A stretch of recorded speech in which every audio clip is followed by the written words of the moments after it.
अतिशय जिव्हाळ्याचा प्रश्न पाणी कोल्हापूरवासियांसाठी आणि त्याच्या दृष्टिकोनातून प्रशासन आणि पदाधिकारी यांच्यामध्ये अतिशय चांगली होकारात्मक अशी बैठक झाली. नेते मंडळींशी सगळे आम्ही कॉन्टॅक्ट साधला.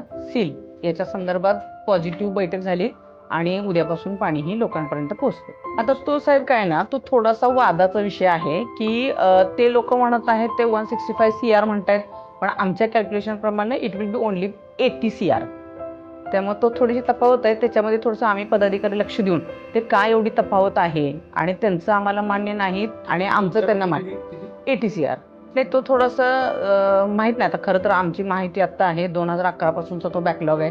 वाईट वाटतं या गोष्टीचं की आम्ही आता सत्तेवरती आलोय आणि अशा पद्धतीचे इश्यू होत आहेत, पण लवकरच त्याचं सोल्युशन काढू. नाही, आत्ता तरी सामोपचाराने नेत्यांशी चर्चा केली आणि नेत्यांच्या मधलं खूप चांगलं एकमेकाचं कोऑर्डिनेशन याच्या अनुषंगाने आत्ताही आम्ही आज सकाळी पैसे थोडे भरलेत आणि थोडे काही तर 31 मार्चपर्यंत थोडेफार देऊन आपण हा प्रॉब्लेम सॉल्व्ह करतो.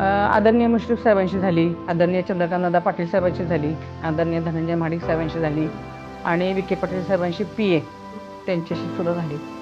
ते एकमेकाशी बोलून घेतो बोललेत. कारण आता विषय असा आहे की प्रशासकीय अधिकारी स्मिता माने मॅडम यांनी चांगल्या पद्धतीनं कोऑर्डिनेट केलं आणि आम्हाला एक्सप्लेन पण केलं प्रॉपरली. मग त्यामुळे त्यांच्या हातामध्ये आता काही नव्हतं. विखे पाटील साहेबांच्याकडे हा सोल्युशन त्यांचं असल्यामुळं साहेबांशीच आम्ही बोलणं केलं. नाही, डायरेक्ट आमचं तरी नाही झालं, पण त्यांच्या PAशी बोलणं झालं. पण आदरणीय चंद्रकांतदादा पाटील साहेब आणि धनंजय महाडिक साहेब आता दोघं तिथं त्यांना व्हिजिटसाठी गेलेत आणि ते बसून सोल्युशन काढतायत. पण आत्ता तरी आदेश पाणी सुरू करण्याचे दिले.